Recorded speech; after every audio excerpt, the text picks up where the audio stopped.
Everyone always talks about creating accountability, so we were starting to think about how do you really create a real accountability campaign with legislators. The fight, in a traditional sense, it's Democrat versus Republican. Since we've enacted the top two tier in the electoral process, the dynamics have changed.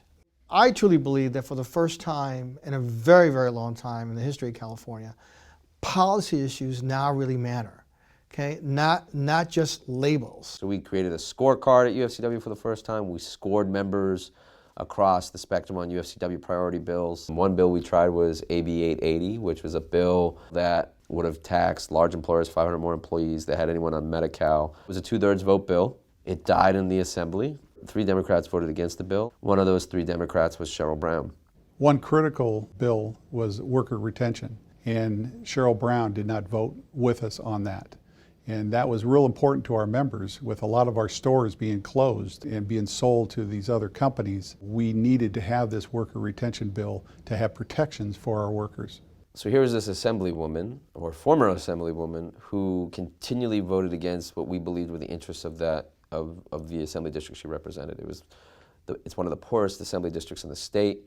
You know, it's predominantly women and people of color that live there, and every single bill on those issues she voted against. This legislative bill that was in the House, SB 350, it was this landmark climate change bill, and one of the big pieces of that was a 50% reduction in petroleum use. That's where Cheryl Brown was holding out. She comes and represents communities that have very high pollution levels and extreme health problems. 47% asthma rate with children in the local elementary school. So it's outrageous that she wasn't standing up and supporting that bill wholeheartedly. We started canvassing communities in San Bernardino, in Colton, in Fontana.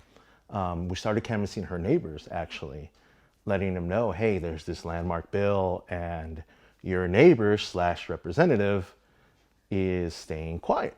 And along the way, she lost her way.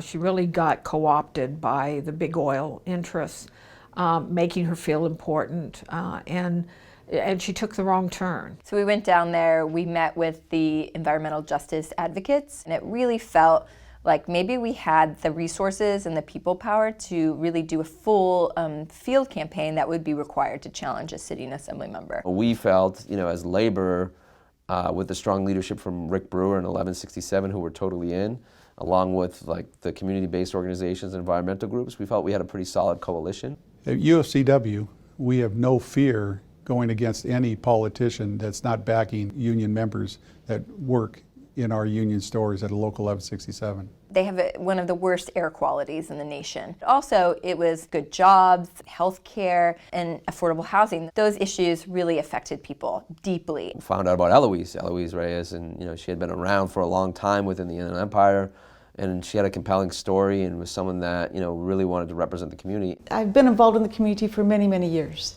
and there were many in the community who had come to me and asked me to run for this office.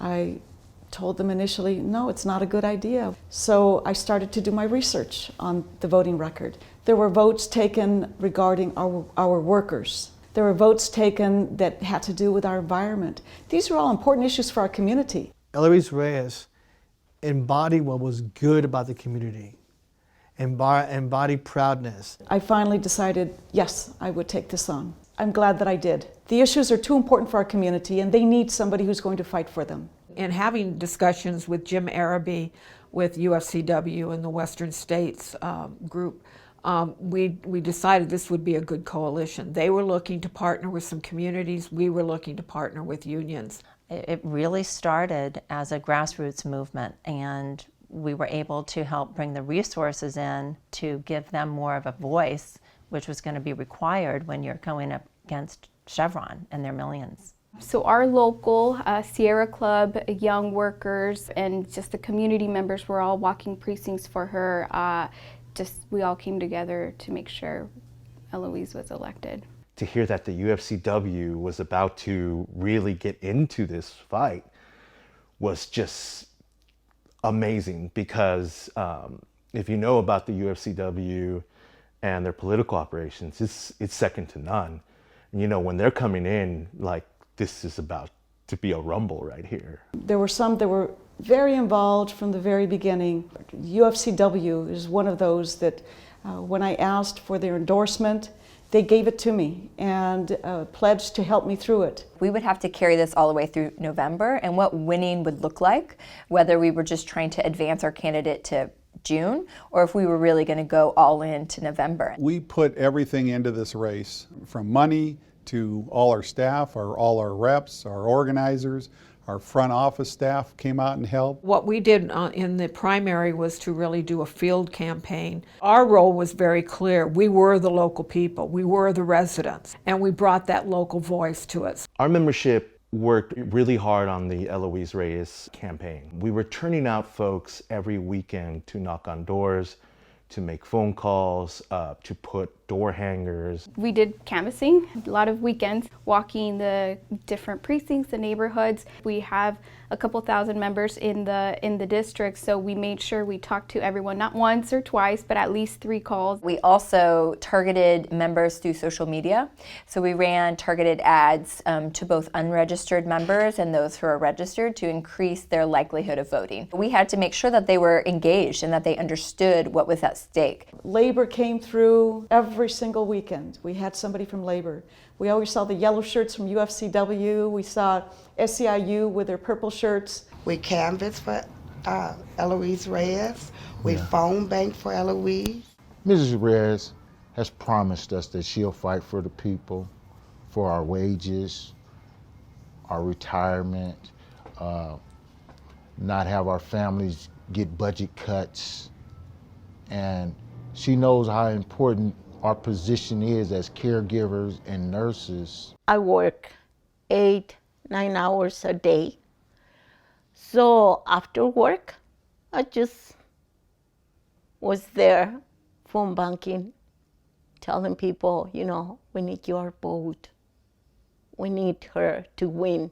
When the voters found out that big oil was coming here, that really resonated with them. They really just couldn't believe it. When big oil, came in and spent millions of dollars on behalf of what we'd be able to call Chevron Cheryl, voters weren't convinced because they saw who Eloise was and who was behind her. Sierra Club members, UFCW members have lived here for generations and are a core part of our communities and always have been.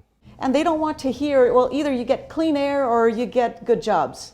We deserve both. We could have not done this without the members. UFCW Local 1167, UFCW 1428, the other Southern California locals, UFCW 770, UFCW 324, they sent members out, on the weekends to walk and knock doors. When you actually then win, it amplifies a sense of pride among the organization, its leadership, and its members, because it carries, it's like a wave. We knew this race was Democrat versus Democrat, but we also knew we stood for our values and we knew we stood for bettering our communities. If you have the right coalition that represents the variety of interests in our movement, in the progressive movement, and you work together and you're consistent on a message and you have the right candidate that espouses the values that you believe voters want to see, and you all work together and drive a program, you can win more than you lose. For most labor, for most community members, you always know that your power doesn't come with money, because we never can outspend them.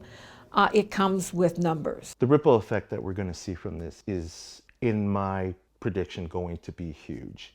This means this is doable everywhere. That was like a loud Liberty Bell in the state capitol. For those who are proud liberals and proud progressives, it was like about time. And it's not about being a Democrat. It's not about being an elected official. It's not about appeasing, the institutional Democratic Party or its players. It's about actually living the values in which you state your existence is for. She's someone who's going to remain connected into the community. She's not going to be one who is swayed by the corporate interests in Sacramento. So I think day one, there's going to be a different quality of representation in this district. In Sacramento, I want them to know that I really am serious. I want to go there, I want to work. I'm not going there to sit and just have people share accolades about me because I've won this election. I'm there to work. And I want to say, Eloise, if you need to go and fight for something in Sacramento, count on me. I'll be there. I'll be there for you. Eloise Reyes, we're going to be watching you. And we also thank you. Yes, we do. If all of us as elected officials shy away from being watched and now don't open the doors to our constituents and don't answer the phone calls for our constituents, we need to be taken out. Eloise will go up to Sacramento and be a really effective advocate, and that people feel empowered, that they do have power, that it does matter. I think if we listen to what happened nationally and the direction that we need to go, I think it's a wake-up call to how we need to move forward if we want to save this country. I think voters will make the right choice if we give them the right information. And, you know, the democratic experiment continues to work.